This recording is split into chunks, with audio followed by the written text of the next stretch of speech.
¿Qué tal? Aquí Euni. El día de hoy hablaré brevemente acerca del periodo presidencial de Emilio Portes Gil.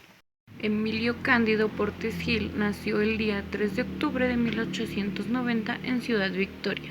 Estudió la primaria en su ciudad natal y la secundaria en la Escuela Normal de Ciudad Victoria. Posteriormente se traslada a la Ciudad de México, donde ingresa a la Escuela Libre de Derecho, institución de la cual se recibe como abogado en el año de 1915. Tuvo una carrera política bastante interesante, ya que ejerció diversos cargos públicos y de elección popular. Por ejemplo, en el año de 1920 fue diputado federal, además de que se afilió a la Revolución de Agua Prieta, siendo gobernador provisional del estado de Tamaulipas. El 17 de mayo de 1924 funda el Partido Socialista Fronterizo y en el año de 1925 llega a ser gobernador constitucional de Tamaulipas.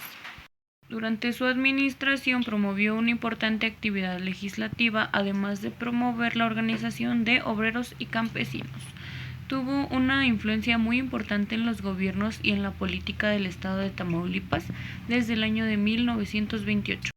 Ahora bien, un poco de contexto histórico.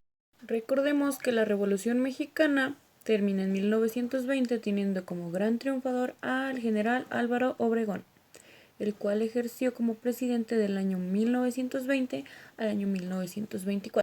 Es importante recordar que Álvaro Obregón fue quien consiguió hacer la primera reforma a la Constitución de 1917, permitiendo la reelección en periodos presidenciales alternados.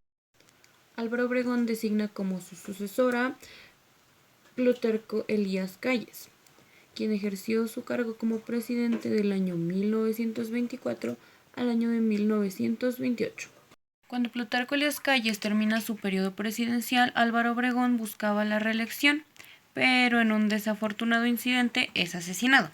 Así que con su muerte, el general Calles queda como caudillo máximo de la revolución. A todo esto, Plutarco Elías Calles acababa de terminar su periodo presidencial, por lo cual no podía ser reelegido inmediatamente. Es aquí donde entra Emilio Portes Gil, quien desde el 28 de agosto al 30 de noviembre del año de 1928 ejerció como secretario de Gobernación, y es por eso que por el Congreso es elegido como presidente interino. Comienza el periodo de la historia conocido como Maximato, ya que Plutarco Elías Calles se mantuvo detrás de la silla presidencial durante los periodos de Emilio Portes Gil, Pascual Ortiz Rubio y Abelardo Rodríguez. Emilio Portes Gil gobernó interinamente durante 14 meses, pero en este periodo se dio una importante aportación jurídica. Primero, redactó el proyecto del Código Federal del Trabajo. Se promulgó el Código Penal de 1929 y se promulgaron los códigos de procedimientos civiles y penales. Además de que, con sus leyes reglamentarias, se promulga la Ley Orgánica del Ministerio Público. Ahora bien, en esos días estalló una huelga en la universidad en protesta contra los estrictos exámenes trimestrales impuestos por el rector Antonio Castro Leal. Y pues de este modo, el presidente Emilio Portes Gil consiguió que el Congreso, en un periodo extraordinario de sesiones, aprobara la ley orgánica, lo cual concedió la autonomía a la universidad. En este periodo se dieron otras cosas importantes, como la creación de los comités nacionales de turismo, la protección a la infancia y la lucha contra el alcoholismo. Además de que se concedió el asilo político a Agustín César Sandino, quien encabezaba una revolución guerrillera en el país de Nicaragua.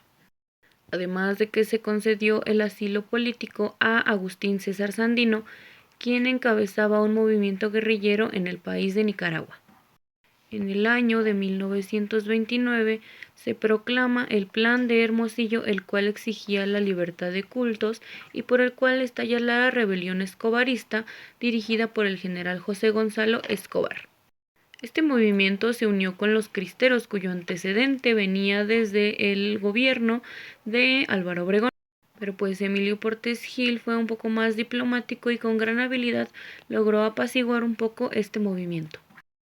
Este movimiento se unió con los cristeros, pero el ejército federal los derrotó. Sin embargo, el presidente Emilio Portes Gil, con gran habilidad, resolvió la Guerra Cristera, que había durado desde 1926 hasta el año de 1929, con antecedentes iniciales en el gobierno de Álvaro Obregón. Es durante este periodo que se crea el Partido Nacional Revolucionario, PNR, el cual celebró su primera convención en el año de 1929 en Querétaro. Ya casi para finalizar, en 1930 Emilio Portes Gil rompe relaciones diplomáticas con la Unión Soviética y finalmente el 5 de febrero de 1930 entrega el poder a Pascual Ortiz Rubio. Y pues esos serían los aspectos más importantes del periodo presidencial de Emilio Portes Gil. Muchas gracias.